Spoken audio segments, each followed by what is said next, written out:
नमस्कार दोस्तों, स्वागत है आपका हमारी दूसरी वीडियो में जो कि क्वांटिटेटिव एप्टीट्यूड सीरीज में चल रही है। और आज का हमारा टॉपिक है बोट एंड स्ट्रीम, यानी कि नाव और धारा। हम लोग मूव करेंगे अपने नेक्स्ट पेज पे। सबसे पहले हम क्या देखेंगे, हमारा कॉन्सेप्ट क्या है बोट और स्ट्रीम का। तो बोट और स्ट्रीम में दोस्तों जो रिलेटिविटी रिलेटिव स्पीड्स का कंसेप्ट आता है, कैसे चलता है, मैं आपको समझाता हूँ। ये ये एक नदी है। ओके, इस नदी में एक बोट है। ठीक, अब देखिए, ये बोट जब नदी में चल रही है तो दो पॉसिबिलिटीज हो सकते हैं। एक, नदी की चाल की दिशा में ही बोट चल रही हो, और दूसरी पॉसिबिलिटी ये है कि नदी की चाल के अपोजिट दिशा में बोट चल रही हो। ठीक है, हम मान के चलेंगे अपने सारे ही क्वेश्चंस में कि जो स्पीड ऑफ बोट है, स्पीड ऑफ बोट वो है एक्स। ठीक, और स्पीड ऑफ स्ट्रीम वो है वाई। ठीक, अब इस कंसेप्ट में सबसे इंपॉर्टेंट चीज समझने वाली क्या है, जो हमारा पहला केस है।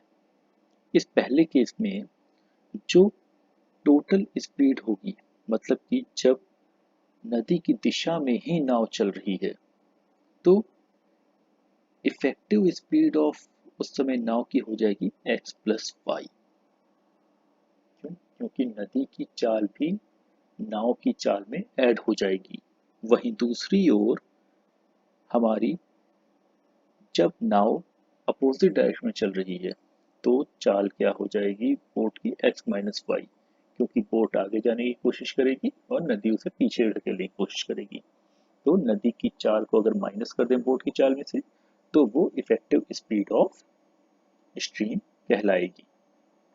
ठीक है, अब देखिए, अब यहाँ पे इंपॉर्टेंट समझने वाली चीज क्या है। चीज समझने वाली ये है कि जब भी आपसे कोई क्वेश्चन पूछा जाएगा, ठीक, तो उस क्वेश्चन में नदी की स्पीड, बोट की स्पीड, किसी डिस्टेंस का जिक्र करेंगे और समय का जिक्र करेंगे, टाइम का जिक्र करेंगे। मीन्स इन सब चीज़ों की वैल्यूज दी होगी और आपको कोई दूसरी वैल्यूज निकालनी होंगी। ठीक, तो हमारे पास यहाँ पे और कौन कौन से पैरामीटर हैं, टाइम और डिस्टेंस। और जब भी हमारे पास टाइम, डिस्टेंस और स्पीड, ये तीनों चीज़ें कहीं आ जाती हैं, तो हमारा बेसिक फॉर्मूला क्या है, speed is equal to distance upon time. ठीक, अब आप देखिए, आपको कोई भी क्वेश्चन, कोई भी कुछ भी कोई कोई क्वेश्चन आए, उसमें क्या होगा, आपका फॉर्मूला यही अप्लाई होगा, speed is equal to distance upon time. ठीक है, जैसा बेसिक क्वेश्चन क्या हो सकता है कि आपको बोट की स्पीड दी है नॉर्मल, यानी कि रुके हुए वाटर में, यानी स्टिल वाटर में दी हुई है, और आपको बता दिया स्ट्रीम की स्पीड, मतलब धारा की स्पीड वाई दे दी है। ठीक है, तो हमारे लिए जो फॉर्मूला बनेगा वो क्या बनेगा, चाल, अगर दोनों सेम दिशा में चल रही तो चाल बराबर दूरी बटे समय। ठीक है, और वहीं अगर दोनों अपोजिट डायरेक्शन में चल रही हैं, तो हमारी इक्वेशन क्या बनेगी, चाल बराबर दूरी बटे समय।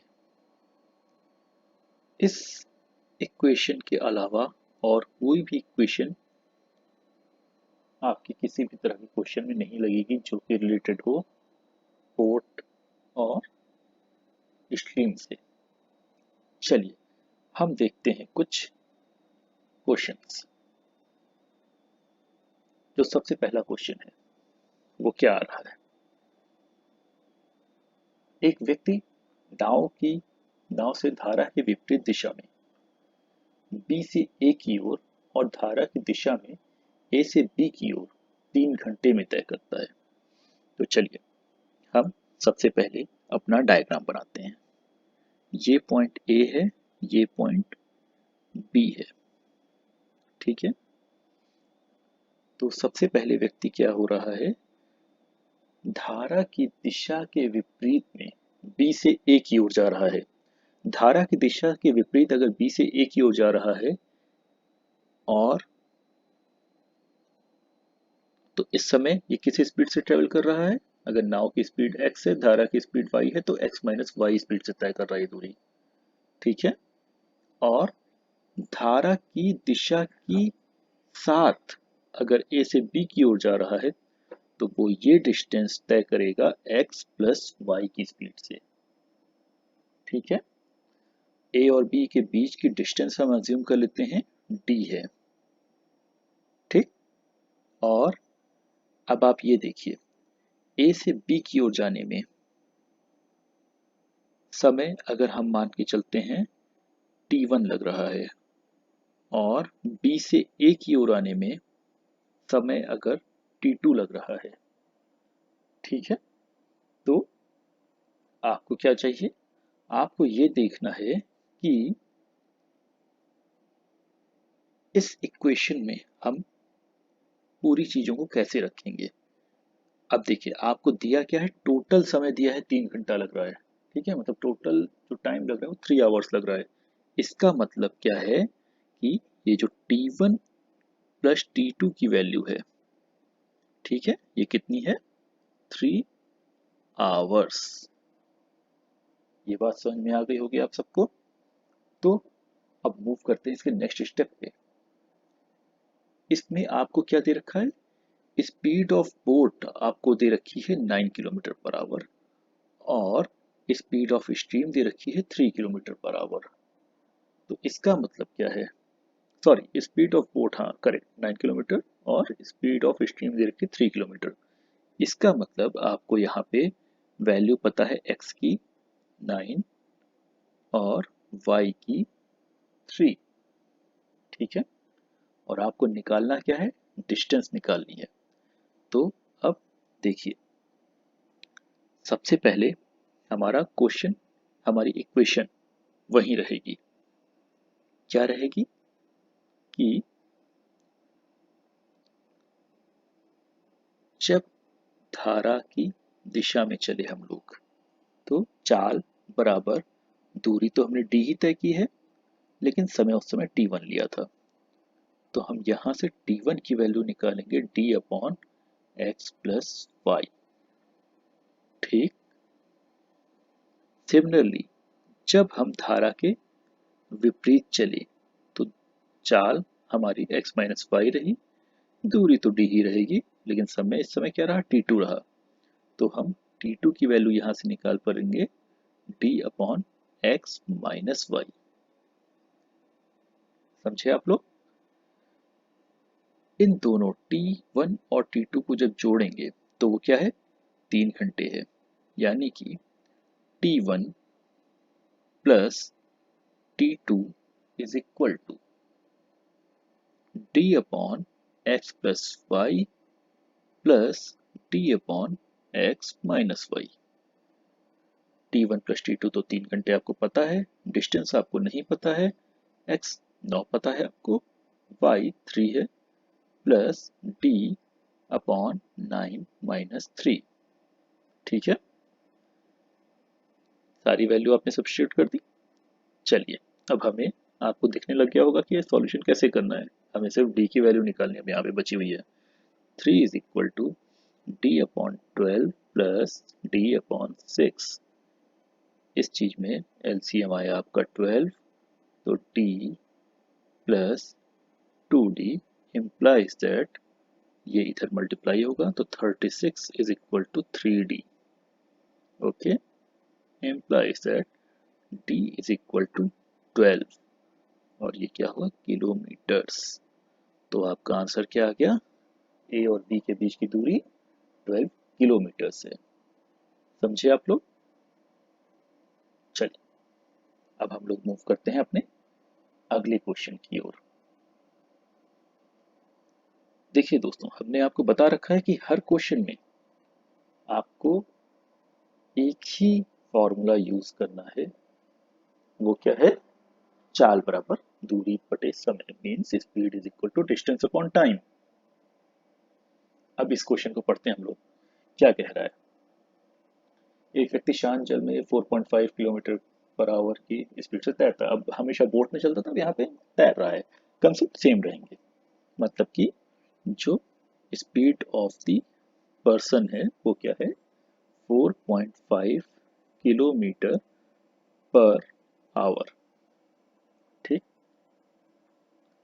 वह पाता है कि उसे धारा की विपरीत दिशा में तैरने धारा की दिशा में तैरने की अपेक्षा दुगना समय लगता है। Means he is taking double the time to swim against the stream than the still water.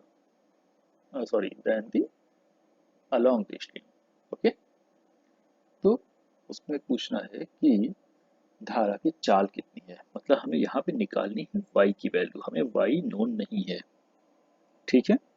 चलिए इस पार्ट को हम लोग फिर से सेम तरीके से पार करते हैं। अब यहाँ पे अगेन वही दो पॉइंट हैं, ए और बी। व्यक्ति जब धारा की, और मान लीजिए हमारी धारा की दिशा ए से बी की ओर है। जब व्यक्ति जब धारा की दिशा में तैर रहा है, ठीक है, उसे अगर इस समय टी टाइम लग रहा है, ठीक है, तो जब वो अपोजिट दिशा में तैर रहा है तो उसे डबल टाइम लग रहा है, मतलब कि उसे 2t टाइम लग रहा है। ठीक है, अब आपकी चीजें, दो चीजें तैयार हो गई हैं। एक तो आपको व्यक्ति की स्पीड पता चल गई है और दूसरी टाइम का थोड़ा सा आपको आइडिया लग गया है। अगेन यहाँ पे स्पीड क्या होगी उसकी? x प्लस वाई होगी। यहाँ पे इसकी स्पीड होगी x माइनस वाई। ठीक है, और आपकी निकालना क्या है? सिर्फ y की वैल्यू निकालनी है। तो अगेन इक्वेशन हमारी सेम, चाल बराबर दूरी, means speed is equal to distance upon time. तो धारा के साथ चलने में से t टाइम लगा, और वही चीज धारा के विपरीत चलने में इसे कितना टाइम लगेगा? d upon 2t। इस समय हमने अगेन वही माना है, ए और बी के बीच की डिस्टेंस d है। ठीक है, अब देखिए, तो इक्वेशन हमारे पास बन चुकी हैं। ठीक है, आपको निकालना क्या है? सिर्फ y की वैल्यू निकालनी है। अगर हम इन दोनों इक्वेशंस को डिवाइड कर दें आपस में, ठीक है, तो आपको क्या मिलेगा? देखते हैं। तो हमें मिलेगा x plus y divide by x minus y is equal to d upon t divide by d upon 2t। Right? तो देखा जाए तो ये 2t आपका ऊपर पहुंचेगा, ठीक है, t नीचे पहुंचेगा, तो सारा कट पिट के ये वैल्यू आएगी 2। अब आपको यहाँ पे x की वैल्यू पता है, वो क्या है? 4.5 है। यानी कि 4.5 plus y divide by 4.5 minus y is equal to आपको मिला है 2। अब इस इक्वेशन को तो आप सभी लोग सॉल्व कर लेंगे। तो 4.5 plus y is equal to 9 minus 2y। y दूसरे साइड जाएगा तो बन जाएगा ये 3y is equal to 9 minus 4.5। Okay, यानी कि 4.5। ठीक, बनेगा ना 4.5? बिल्कुल सही। तो y की वैल्यू आ जाएगी 1.5 किलोमीटर पर आवर। बात आई आपकी समझ में? हमने क्या कोई दूसरा फॉर्मूला यूज किया? नहीं, सेम फॉर्मूला यूज किया, उसी में सारी वैल्यूज रखी, और आपको कोई ना कोई इंडिकेशन मिल जाएगा कि कैसे इस चीज को सॉल्व करना है। ठीक है, तो अब हम लोग आगे चलें नेक्स्ट क्वेश्चन की ओर। चलिए अगला क्वेश्चन यहाँ पे कह रहा है कि शांत जल में नाव की चाल है 4 किलोमीटर प्रति घंटा।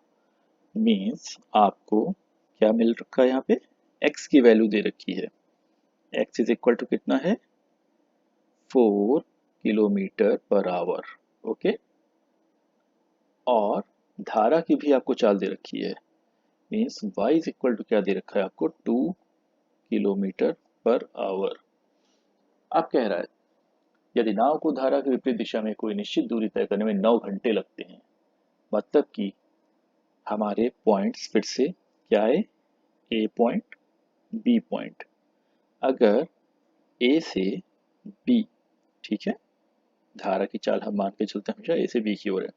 अब कह रहा है यदि नाव को धारा की विपरीत दिशा में चलने में, ठीक है, मतलब कि जब इस डायरेक्शन में चलने में 9 घंटे लग रहे हैं, ठीक, तो आपको पता चल गया अगर वो अपोजिट डायरेक्शन में चल रहे हैं तो यहाँ पे टाइम लग रहा है 9 आवर। ओके, तो पूछ रहा है कि उतनी ही डिस्टेंस ट्रेवल करने के लिए, ठीक है, बोट को कितना टाइम लगेगा अगर वो धारा की दिशा में चले। तो ये 9 घंटे कब लगे हैं, जब वो x माइनस वाई की स्पीड से चल रहे हैं। ठीक है, डिस्टेंस अगेन हमने मान ली a और b के बीच में d डिस्टेंस है। ओके, तो फिर से हम लोग पहुंचते हैं वापस अपनी इक्वेशन पे। क्या है, अभी हम लोग पहली चाल x माइनस वाई, ठीक है, बराबर दूरी हमें नहीं पता d है, बटे समय आपको पता है 9 घंटे। x और y की वैल्यू भी आपको पता है, क्या है, 4 kilometre minus 2 kilometre per hour divide by is equal to d upon 9। Implies that यहाँ पे आपका d की वैल्यू क्या आ गई, 18 किलोमीटर्स आ गई। अब आपसे पूछ क्या रहा है क्वेश्चन में कि अगर नाव को धारा की दिशा में तय करे, ये यही दूरी तय करेगी तो कितना समय लगेगा। तो अगेन चाल x प्लस वाई बराबर दूरी बटे समय, ठीक है, तो समय कितना लगेगा, दूरी बटे चाल। डिस्टेंस आपको पता है, आपको x की वैल्यू पता है, आपको y की वैल्यू भी पता है, ठीक है, आपने सारी वैल्यू रखी यहाँ पे, तो आपको क्या मिल गया, 18 डिवाइड बाई 6 मीन्स 3 आवर। मतलब कि अगर वही दूरी वो धारा की दिशा में तय कर रहा है तो उसको समय लग रहा है t is equal to 3 hours. कोई दूसरा फॉर्मूला अभी भी हम लोगों ने यूज नहीं किया। चलिए अब मूव करते हैं हम लोग नेक्स्ट क्वेश्चन पे। इस क्वेश्चन में क्या कह रहा है, a person can swim 36 kilometre against the stream in 6 hours. मतलब कि एक व्यक्ति धारा की विपरीत दिशा में 36 किलोमीटर 6 घंटे में तैर सकता है। यानी कि ए और बी हमारे दो पॉइंट थे, इस बार बता दिया है कि इनके बीच की डिस्टेंस है 36 किलोमीटर, ठीक है, और टाइम कितना ले रहा है इसको तय करने में, 6 आवर्स, सॉरी 6 आवर्स, ठीक। और कब इतना टाइम ले रहा है, जब वो धारा के विपरीत दिशा में चल रहा है, ठीक। तो इसका मतलब हम सीधे इक्वेशन पे चलते हैं, x माइनस वाई इस स्पीड से चल रहा है तो 36 इतनी दूरी तय करने में समय लग रहा है 6 आवर्स। और यहाँ पे हमें दिया हुआ है शांत जल में व्यक्ति की चाल 8 किलोमीटर पर आवर दे रखी है, मतलब कि x की वैल्यू आपको 8 पता है, 8 minus y is equal to ये 6 हुआ, तो y की वैल्यू आपको मिल गई यहाँ से 2 किलोमीटर पर आवर। सबसे पहला तो ये आपको मिला। अब आपको दूसरा इसमें पूछ क्या रहा है, how much distance he will cover in 10 hours, मतलब अलोंग द स्ट्रीम, मतलब कि वो धारा की दिशा में अगर तैरे, मतलब या फिर हाँ धारा की दिशा में अगर तैरे तो उसे कितना, अ, वो 10 आवर्स में कितनी डिस्टेंस ट्रेवल कर पाएगा। तो देखिए अगर धारा की दिशा में तैरेगा तो उसकी स्पीड क्या होगी, x प्लस वाई, हमें नहीं पता वो कितनी डिस्टेंस ट्रेवल कर पाएगा, लेकिन उसको समय मिला है 10 घंटे का, ठीक। तो अब हम फिर से वैल्यू रखना शुरू करेंगे, x की वैल्यू 8, y की value 2 is equal to distance upon time.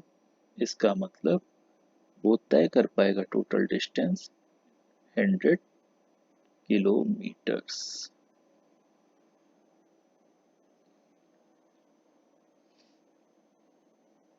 I hope आपको ये चीज़ समझ में आ रही होगी।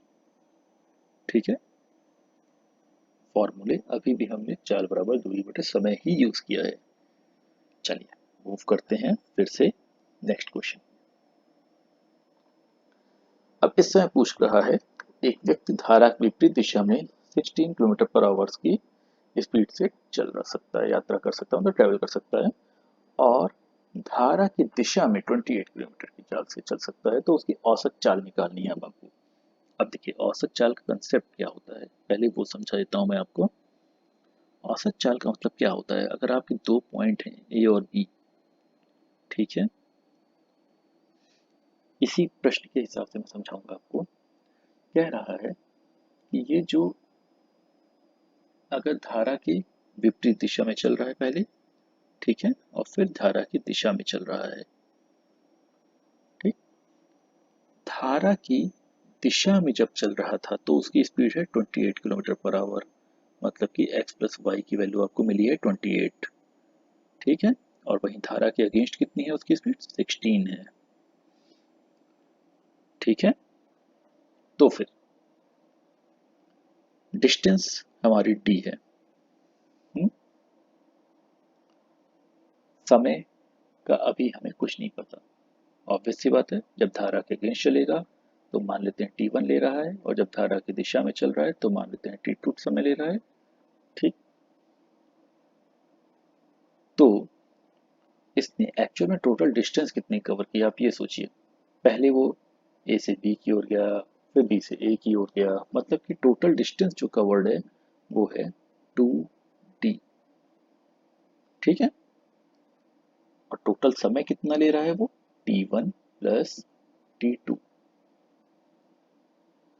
तो ये जो वैल्यू है इसी को बोलेंगे हम, ये हमारी एवरेज स्पीड है, समझे आप लोग, ये हमारी एवरेज स्पीड कहलाएगी। चलिए अब इसको थोड़ा सा सॉल्व करते हैं।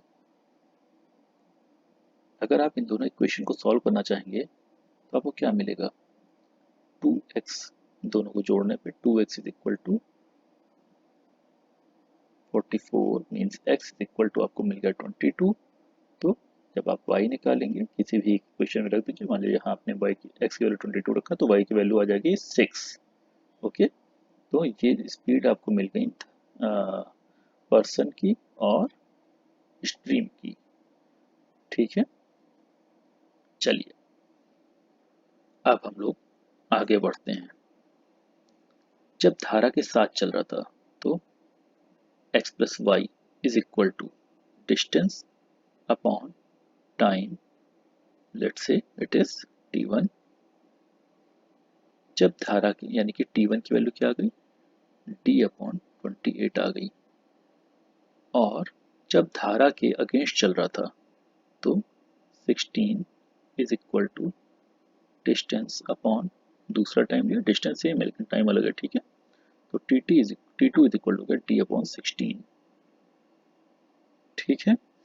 तो आपकी एवरेज स्पीड क्या कहलाई थी, एवरेज स्पीड अगर आप यहाँ पे देखेंगे तो इस जगह पे आपको क्या रखना है, आपको रखनी है s is equal to 2d, तो वैसा का वैसा रहा, t1 और t2 की वैल्यू रखनी है आपको, ठीक है। तो आपने t1 की वैल्यू निकाली है d अपॉन 28, और t2 की वैल्यू निकाली है d अपॉन 16, ठीक है।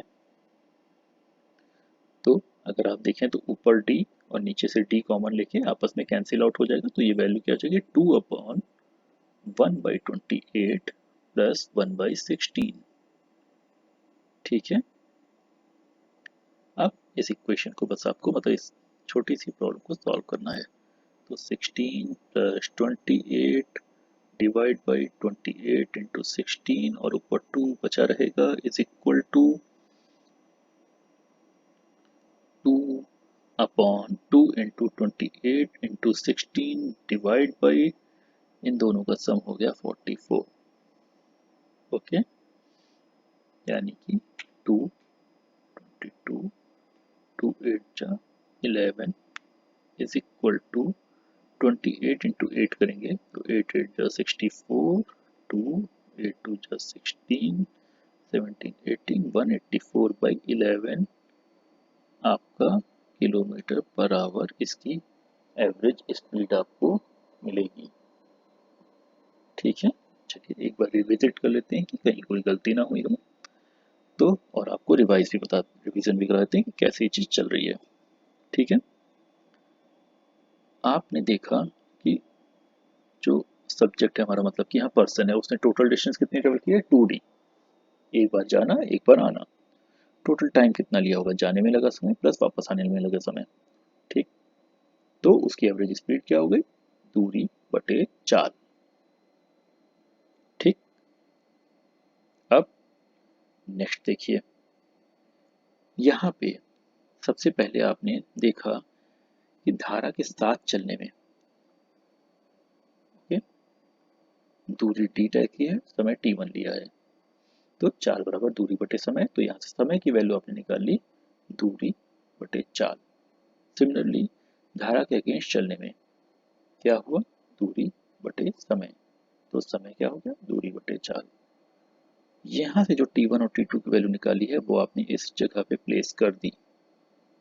अब बस आपको ये इक्वेशन सॉल्व करनी थी, तो यहाँ से आपका d कैंसिल आउट हुआ इस पार्ट में, और फिर इस पार्ट को आपने सॉल्व किया है, तो आपकी वैल्यू कितनी निकल के आई, 184/11 किलोमीटर पर आवर्स।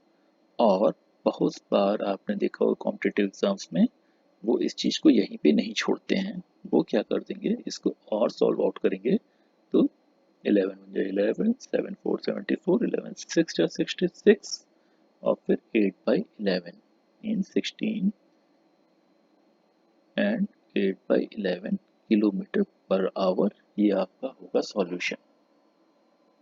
तो दोस्तों, हमारा जो क्वेश्चन था समय दूरी चाल पे ही आधारित है, ये बोट वाला भी, बोट और स्ट्रीम वाला भी फॉर्मूला एक ही यूज हुआ, चाल बराबर दूरी बटे समय। ठीक है, और आपको इसी फॉर्मूले में अलग अलग तरीकों से वैल्यू रख के इसको सॉल्व करना है, और आप अगर सही से इक्वेशंस बना ले जाएंगे तो आपके सारे क्वेश्चंस भी आराम से सॉल्व हो जाएंगे। आपको बस ध्यान ये रखना है, आपको क्वेश्चन पढ़ना है और इक्वेशन मन में सोचनी है, और सिर्फ स्पीड बढ़ानी है, कोई शॉर्टकट की जरूरत नहीं है, किसी भी डायरेक्ट फॉर्मूला याद करने की भी जरूरत नहीं है। इन्हीं सब बेसिक फॉर्मूलाज की हेल्प से आप पूरे क्वेश्चन को सॉल्व कर सकते हैं कंसेप्चुअली बिल्कुल करेक्ट रहते हुए। ऐसे केसेस में आपसे गलतियां होने की संभावना, मीन्स गलतियां होने के चांसेस बहुत ही कम हो जाएंगे। तो चलिए, इसी के साथ हम अपने इस वीडियो को यहीं पे फिनिश करते हैं। आपसे फिर मिलेंगे किसी नए टॉपिक के साथ, और अगर आपको कोई लगता है कि कोई टॉपिक आपको चाहिए तो आप मुझे कमेंट बॉक्स में मैसेज कर सकते हैं, और अगर आपको कोई क्वेश्चन ऐसा लग रहा है जो कि आपसे सॉल्व नहीं हो रहा है, वो भी आप कमेंट बॉक्स में मैसेज कर दीजिए और अपनी ईमेल आईडी मेंशन कर दिए, मैं आपको मेल कर दूंगा, या फिर मेरी ईमेल आईडी पे भी आप उसको मेल कर सकते हैं। ईमेल आईडी आपको चैनल के अबाउट बॉक्स में मिल जाएगी। ठीक है, चलिए, इस वीडियो को लाइक शेयर और हमारे चैनल को सब्सक्राइब करना ना भूलें। Thank you very much.